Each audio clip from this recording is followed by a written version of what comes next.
कर्नाटकातील उत्तर कन्नड जिल्ह्यातील कुमटा तालुक्यातल्या जंगलात एक धक्कादायक घटना समोर आली।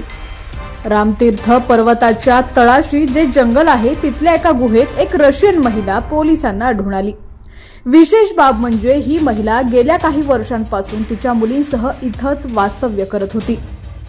या महिलेची चौकशी केली असता तिने पोलिसांना आपण जंगलातल्या या गुहेत 2 मुलींसह का राहत होतो हे कारणही सांगितलेलं आहे।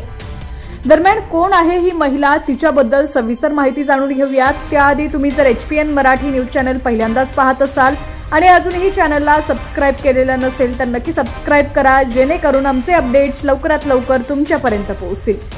तर रशियाची नागरिक असलेली ही महिला 40 वर्षाची आहे।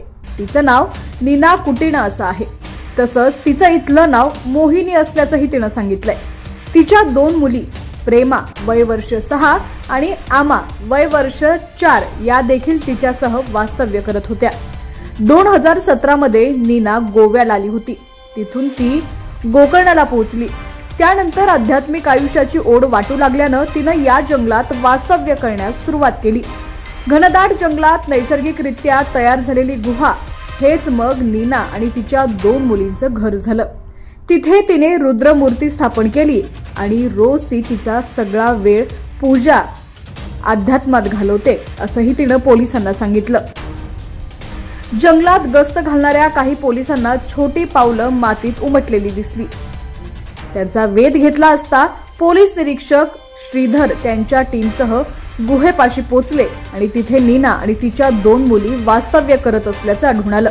आध्यात्मिक साधना करण्यासाठी आपण ही जागा निवडली आणि शहरी गोंगाटापासून दूर राहणं पसंत केलं असं नीनानं पोलिसांना सांगितलंय।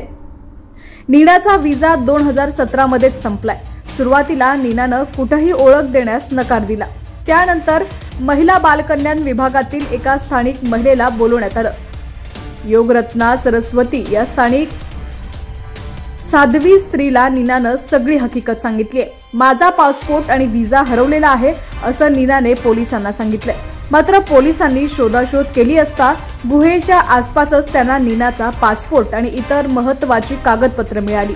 2017 मध्ये तिचा व्हिसा संपलाय। त्यामुळे नीना मागच्या 8 वर्षांपासून भारतात बेकायदेशीररित्या राहत आहे हेच समोर आलंय।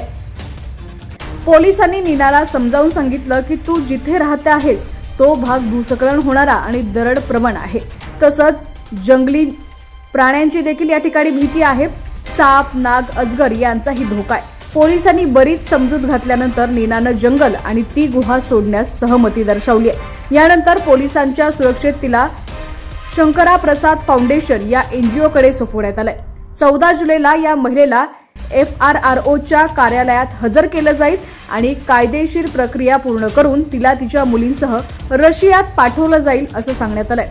सध्या ही महिला आणि तिच्या दोन्ही मुली सुरक्षित आहेत असंही पोलिसांनी स्पष्ट केलंय।